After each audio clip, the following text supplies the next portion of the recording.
va raconter l'histoire de Kamsa ou Bar Kamsa, session 2023.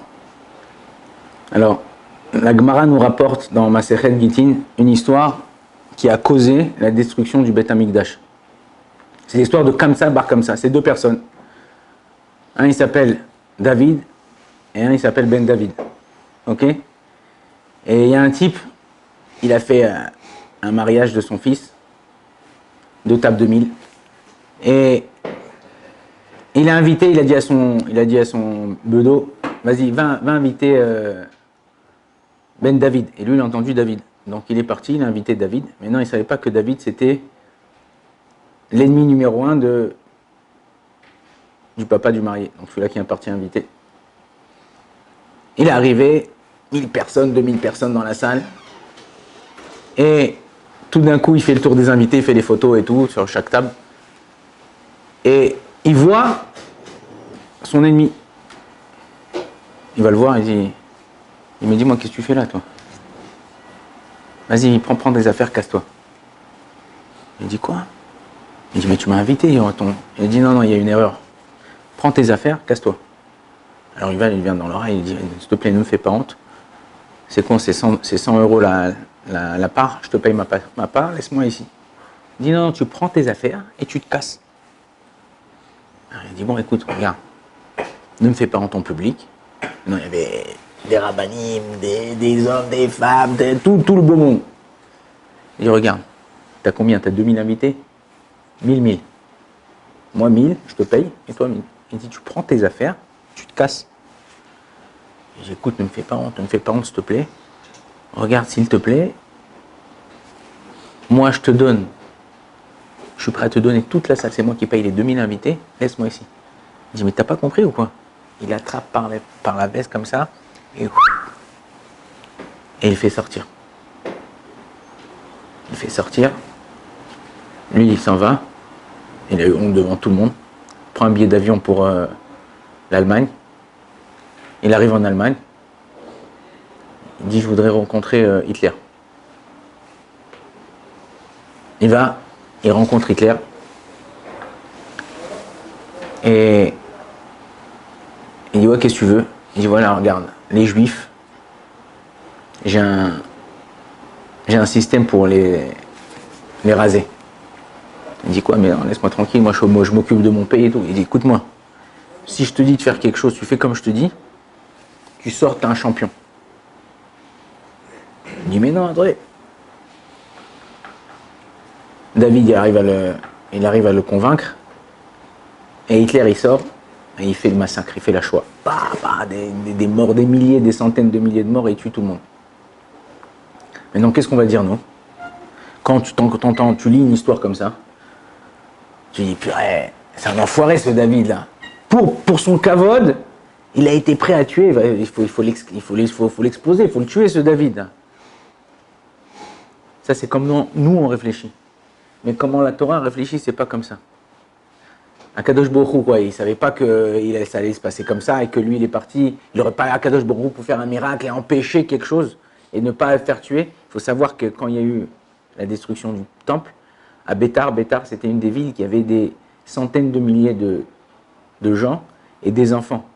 Et ils égorgeaient tous les jours, je ne sais pas combien, des centaines d'enfants, jusqu'à que les pieds des chevaux, ils étaient remplis de sang. C'est-à-dire que la Shoah, c'est un jeu d'enfant à côté. Quoi, Kadosh Baruch Hu, il laisse faire quelque chose comme ça? Il laisse tuer des centaines de milliers de personnes comme ça, sans pitié, sans rien. Et on dit, lui, ce David-là, c'est un enfoiré, il a fait tuer tout ça. Non. Les Chachamim nous disent comment on doit voir avec les yeux de la Torah. Quand tu fais honte à quelqu'un, à Kadosh Baruch Hu, il s'associe à la personne qui a eu honte. Et il fait tout pour venger sa honte. Ah quoi, mais ça va, il aurait pu partir, il aurait pu éviter ça. On voit dans les parachutes qu'on voit que quand Moshe Rabbeinu, là, il réprimande le Ham Israël, il leur dit pas, ouais, vous avez fait ça, vous avez fait ça, vous avez fait ça, vous avez fait ça. Il dit, tu te rappelles quand on était au Sinaï? Ouais, tu te rappelles quand on était à Dubaï? Elle te rappelle, juste comme ça, des petits rappels comme ça, sans dire exactement ce qui s'est passé. La personne, si elle veut comprendre, la comprend. Si elle ne veut pas comprendre, elle ne comprend pas. C'est assourd de faire honte à une personne.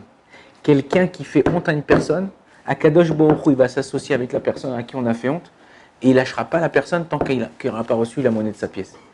Tellement que faire honte à quelqu'un, c'est très, très, très, très, très, très, très grave.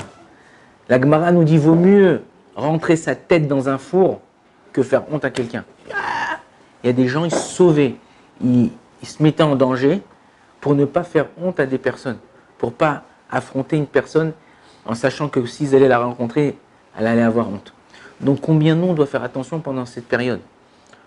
Bon, au Hachem, on est tous ensemble, on vit ensemble, on a des potes, on a des amis, on essaye de lier, de créer un lien. Mais si ce lien il n'est pas sain, ok, si on essaye de chercher notre intérêt personnel, on n'essaye pas d'aider l'autre qui est en face de nous, on n'essaye pas d'encourager l'autre qui est à côté de nous, ben, on se plante sur toute la ligne. Et surtout si on fait honte. Je vois souvent malheureusement des gens avec leurs enfants Shabbat à la synagogue, ou des gens avec leurs femmes dans la rue. Et des fois, comment ils parlent mal. Et tu comprends pas que t'es un imbécile. Pourquoi? Ton fils, c'est le seul défaut qu'il a, c'est qu'il te ressemble. Donc, s'il est un imbécile, la pomme, elle tombe pas très loin de l'arbre. Ou des fois avec sa femme, alors tu veux pas te pécher, je t'ai dit. Mais dis-moi, calme-toi, dis-moi, oh. Je crois que si on t'avait fait honte à toi devant tout le monde comme ça, si on t'avait parlé mal, quand ton patron il te parle mal, tu le maudis combien de fois après? Hein? Il faut savoir que une fois il y a un petit, il est parti voir sa mère, il dit maman comment le monde il s'est peuplé? Alors la mère elle m'explique, elle dit au début il y avait Adam, Ève, ils ont eu des enfants, leurs enfants ils ont eu des enfants. Elle dit ah bon mais papa il m'a pas dit que c'était comme ça. Il m'a dit qu'est-ce qu'il t'a dit papa? Il dit il m'a dit qu'on descendait des singes. Il a dit oui ça c'est dans la famille de papa.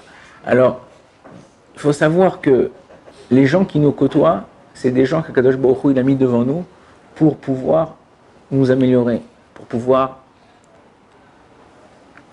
nous parfaire, pour corriger nos midotes. Si toi tu corriges pas tes midotes, si toi tu dis vas-y tu parles mal, t'es pas bien, quand quelqu'un il est pas bien, au lieu d'aller le voir, lui parler, essayer de voir ce que tu peux faire pour lui, ben Akadosh Baruch Hu, quand toi tu seras pas bien, il te laissera aussi. Il y a une fois un type il est rentré à la maison le soir, sa femme elle était pas bien et tout, elle était triste et tout. Il dit chérie qu'est-ce que t'as et tout. Il dit non rien, j'ai rien envie de faire, j'ai pas envie de sortir. Truc. Le mari dit bah c'est dommage, ce soir je voulais t'emmener au resto. Alors la femme elle dit non je rigole. Il dit bah moi aussi. Alors des fois tu crois que ce que tu vois, ce qu'on te fait rencontrer dans ta vie, juste ah bon je l'ai rencontré, j'ai vu ça, je suis venu une semaine à Yeshiva ou je suis parti en vacances là-bas, j'ai rencontré un type, ça fait 20 ans que je l'ai pas vu. Non, chaque chose que tu fais, il y a une raison. Chaque chose que tu fais, c'est pas pour rien. Si Akadosh Baruch Hu, il t'a mis une personne devant toi, il t'a fait rencontrer quelqu'un, il t'a fait parler avec quelqu'un de quelque chose, c'est qu'il y a une raison. Et essaye d'utiliser cette raison pour t'élever, pour corriger tes midotes, pour corriger ton caractère, pour être un mensch, quelqu'un de meilleur, quelqu'un de plus bon. Si tu arrives à faire ça, alors on aura corrigé Bezrat Hashem cette période-là. Et après, Av, le mois de Av, c'est le mois où malheureusement il y a eu beaucoup de malheurs dans l'Am Israël. Mais Av, c'est aussi Aleph Vebet. Aleph Bet. C'est les Rachetevot, c'est les débuts de lettres de Elul Ba. C'est-à-dire qu'après le mois de Av, quel mois qui vient, c'est Elul. Donc c'est une préparation en vérité. Si on arrive à faire ça, on arrivera à tout faire. Baruch Adonai Leolam. Amen, amen.